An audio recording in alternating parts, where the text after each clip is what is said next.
In June 2025, many corporations such as Target, Bud Light, and other large brands have pulled back on their visible support for the LGBTQ+ community during Pride Month, limiting Pride-themed merchandise and reducing their sponsorships in fear of political backlash related to conservative views on diversity, equity, and inclusion (DEI) programs. This raises the question, what is really behind this corporate pullback, and why is this issue so important? To understand today's controversy, it helps to look at the past. In her 2002 article published in Social Science History, Mary Bernstein uncovers the history of the lesbian and gay movement, focusing on how identity became a tool for political activism. She makes it clear that it was not easy to reach the progress we have today, saying, quote, "Political organizing of any sort by homosexuals was precarious at best, as activists risked loss of jobs or homes, attack on the street, and of course, imprisonment," end quote. Activists knew that in order to get change, they needed to be seen. Today, that visibility is once again under threat, as many corporations are cutting back on their visible support for the LGBTQ+ community. In his 2025 article published in the New York Times, Liam Stack discusses how large corporations have pulled back on their support and donations towards New York Pride in, quote, fear that the Trump administration could punish corporations it views as supporting a celebration of gay and transgender rights, end quote.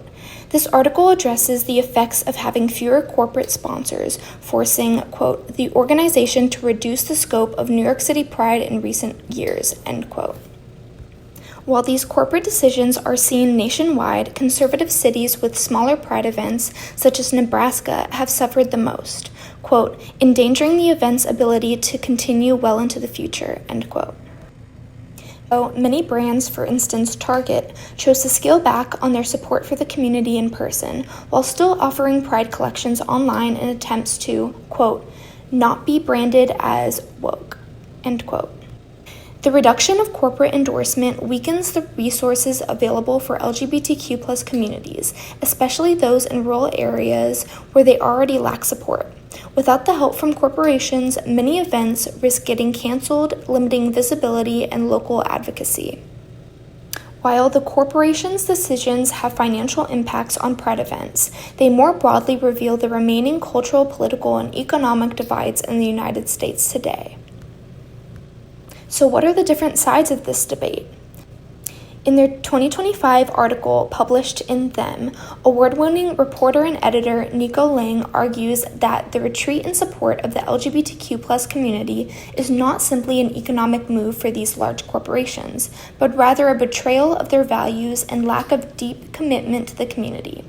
They write that if corporations continue this pattern, quote, the gap in donations will be felt not merely during Pride Month, but throughout the entire calendar year, end quote.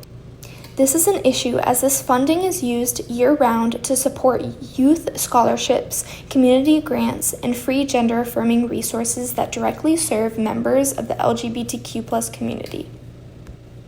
In his 2025 article published in the Heritage Foundation, Acting Director of the Center for Education Policy, Jonathan Butcher, argues that corporate sponsors are pulling back from Pride events due to Pride organization support of DEI initiatives, which are, quote, unpopular with voters, especially parents, end quote, and include policies that, quote, violate civil rights statutes, end quote.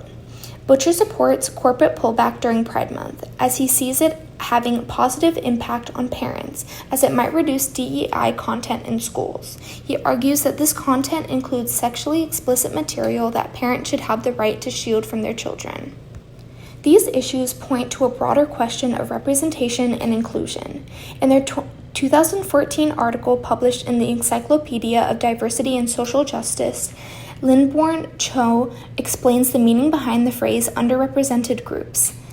Quote, individuals who are underrepresented are not adequately represented or present in various populations of people, end quote. They go on to describe the struggle these groups face. Quote, excluded from access to opportunities or experiences due to a variety of characteristics that appear to make them seem other or different from an otherwise dominant group population, end quote. The loss of visibility matters. It's not just about rainbow merchandise or corporate logos. It's about supporting connection, safety, and belonging for those still fighting to be seen.